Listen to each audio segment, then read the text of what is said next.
Everybody, this is Tim Peck here on Project Next, and this is a big day in a bad way right now. We are looking at the end of SNAP benefits coming to us in 2 days right now, and we've been doing a lot on Project Next to get the word out on what you can do to help people who need food and what you can do if you need food. And one of the ways people get food in this area of Kentuckiana is Dare to Care. Dare to Care is a food bank and so much more, but I want to tell a quick story before introducing the Chief Development Officer, Jackie Keating, about Dare to Care. My wife and I wanted to have a tradition for my son, where he gives money to a charity every Christmas. And he is only 3 right now, but wanted to get it started. And so it was the thing that he knows he's doing. And Dare to Care is that charity that he gives money to. So you get a donation out of my son's in my son's name every year, and we're just so grateful for the work you all do. But please introduce yourself. Tell us about Dare to Care, and then let's get into how people can get help and help. Well, thank you so much for having me, Dr. Peck. It's a pleasure to be with you. And thank you to your son, who is so generous and doesn't even know it yet. So my name is Jackie Keating. I'm the Chief Development Officer at Dare to Care, where I have been just honored to serve for the last 15 years. And I'm so grateful for you for elevating this issue, particularly in this moment, because it's going to be tough. Yeah, it is going to be tough. So as we know, the government shut down right now, federal government. And one of the things that needs to happen is SNAP needs to be rebudgeted for. And it runs out on the 31st of the clock strikes 12 on the 31st into the 1st. And so, for millions and millions, tens of millions of people will all of a sudden not have the benefits they need to buy food. And we can talk about the politics of that, but more so we want to put that aside right now. We can talk about the politics later after we figure out how people can get food. So who's going to be affected, and how do they get help, and how do you help? Yeah. Unfortunately, so many people are going to be affected by this. Today in Indiana, more than 500,000 of our neighbors benefit from SNAP every month. Dare to Care serves both Kentucky and Indiana, so I have some statistics from Kentucky as well. And when we're going into this challenge, we're coming in not from a position of strength. The latest food insecurity data tells us that over the past 2 years, we've seen an increase in food insecurity by 48% in our region alone. So that includes Southern Indiana, Louisville, surrounding counties. And what does that word mean, food insecurity? You hear that, it sounds vague, actually. Tell me. It does. Yeah. It sounds like advocacy speak, doesn't it? So, but there is a distinction between food insecurity and hunger. So thanks for the opportunity to share that. Hunger is that physical sensation that we all know when we are running out the door and we miss breakfast. It's that physical sensation that we all, as humans, understand, because we all rely on food to live our lives. Mm-hmm. Food insecurity is more of an economic condition. Food insecurity is when someone does not know how they will afford or obtain enough food to feed themselves or their families. When someone is food insecure, they might have some resources to fill their pantries. They might have a small income. A lot of the neighbors we serve are working 1 or 2 or sometimes 3 jobs, and they're just not earning enough to make ends meet. And so are making incredibly difficult choices every day. Do I buy food for my family? Do I feed my kids, or do I buy medicine? Do I pay my rent or my utility bill? Or can I put dinner on the table? Yeah. So we're already going into this with, not from a position of strength, because so many of our neighbors are struggling. Yeah. When we think about this current situation, I want to provide some context about what this means and the scale. Because I think so many people think, oh, SNAP benefits, food stamps, I don't benefit from those. I don't understand, next, because they don't fully understand. But this impacts so many of our neighbors. Like I said, more than 500,000 in Indiana, um, and so many in Kentucky as well. For context, about $16 million of SNAP benefits flow through Jefferson County, where I'm sitting right now, in Louisville, Kentucky, Jefferson County alone per month, $16 million per month. That's more than Dare to Care Food Bank's annual budget. Yeah. And so it's so significant. For every one meal the charitable sector like Dare to Care and our partners provide, SNAP provides 9. So the gap is going to be really significant. I don't mean to be a downer, but we have a very big challenge ahead of us. Right. Are organizations like yours and others, do you even have enough food to handle this crisis? Not today. No, we do not. In my 15 years at Dare to Care, I have never experienced inventory quite like what we're experiencing today. Okay. So we are ramping up efforts.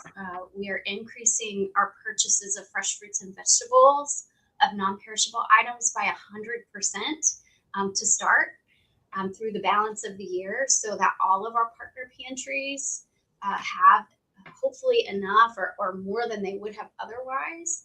Okay. But we're talking about this on a daily basis to make sure that we are doing as much as we possibly can to meet the need. And you purchase that food with donations that you have? We will, yes. Food comes to us from a variety of sources. Traditionally, we do get about 30% of the food that we provide from the federal government. There have been significant interruptions and decreases in that this year. But we also get food from a variety of partners, from manufacturers, from farmers, from retailers, and then we do have a budget to purchase food to fill in nutritional gaps, and that's what we're tapping into right now. Okay. And then do people donate food to you as well, or do you just buy food? They do, yes. People do food drives, and we so appreciate them. In this moment, the way to have the biggest impact is to donate funds, because it offers us flexibility to buy what's needed in real time. It offers us the flexibility to really extend our purchase power, and we can be incredibly efficient with $1. I think the latest statistic I saw was we're getting produce for about 25 cents a pound, which is insane. That's not what I pay at the grocery store. Yeah. And so we can really stretch donations in a meaningful way. Got it. All right. And so how do people find you if they need food? Oh, thank you for asking that. When people need help, I encourage them to visit daretocare.org, particularly if you're in Kentuckiana. Visit daretocare.org. There's a button that says Find Food. Okay. Type in your address, and it will show you a list of all of Dare to Care's partners. We have 400 of them across Kentucky and Southern Indiana. So you can see when they're open. You can add days of the week that you're available and put that filter in. But it will populate a list of resources if you need food assistance. Okay. Got it. And then, so once you do that, the list of resources, tell me kind of what that looks like. So those lists of resources exist, but can you tell me a little bit more about those resources? For me, it's a little fuzzy right now. Where do people, is that like physical locations people are going? Is there like delivery mechanisms? It is. So Dare to Care, like I mentioned, partners with 400 other nonprofit and faith-based groups across Kentucky. Organizations like Center for Lay Ministries in Jeffersonville, Indiana, Hope Southern Indiana, in New Albany, places like Harrison County Community Services in Corydon. All of these organizations are open and will provide food for free, a lot of that food comes through Dare to Care. Okay. Got it. All right. So let's say it one more time. How do we donate? Visit donate.daretocare.org. A gift of any amount will truly have a meaningful impact. Okay. And how much money do you all raise a year? So our annual budget is $14 million a year. Okay. I assume that you're going to get a whole lot more than that this year after this. I hope you're right. It is definitely needed. Yeah, you're going to need a whole lot more. We're going to need a whole lot more. People of Southern Indiana and Kentucky will need a whole lot more, and across the whole country. So I hope, really hope that you're able to raise it. And I know that's it's probably most of your job, is it not? You're the Chief Development Officer. What does that mean exactly? Yes, that means that we offer opportunities for people to give and support our work. Yeah, awesome. Well, consider this one of the opportunities as people are watching, small ways as well that people can help. There are my co-founder in Project Next, Sarah Blessing, very apropos name right now. She did a show trying to do kind of PSAs for people to find ways to get food and give food and donations. And we just got word that, the blessing boxes that are in Palmyra are all full right now, which is awesome, with someone who gave a pretty sizable donation. So, if we can keep that up through this crisis and come together as a community when government is failing us, I don't think that's very controversial thing to say, that government is failing us right now. That will be absolutely amazing if we can kind of cross across the community. So what else do you want to tell us about Dare to Care in particular? How do we trust you? Dare to Care has been part of this community for the past 50 plus years. In my time alone, we've lived through a recession, pandemic, and now this. And in every one of those instances, I have seen tremendous need, and I have also seen incredible generosity. And so I believe in the power of this community coming together. I've seen it so many times. Mm-hmm. We are incredibly, like I said, efficient with every dollar. For every rating that exists, I think we get the very, very highest rating. So for Charity Navigator, for instance, we get the highest rating. Yeah. And so we are an incredibly trustworthy organization, and put dollars to use. And honestly, and for those of you who missed the beginning of the show, I trust you so much so, and I'll tell the story again, that my son, when my wife and I when he wasn't even born yet, we're thinking about how we can make sure that he's instilled with what it is to give, what it is to tithe. We decided to find a charity that we could trust, that would be a place where he can give his money every Christmas.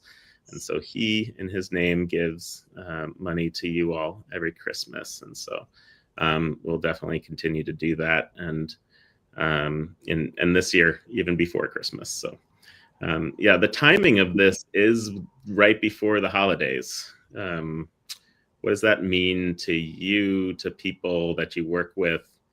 Is that a particular time that people are experiencing more food insecurity, or a heightened sense of it? I think a heightened sense of it, to be sure. You asked how we're feeling. It breaks our hearts.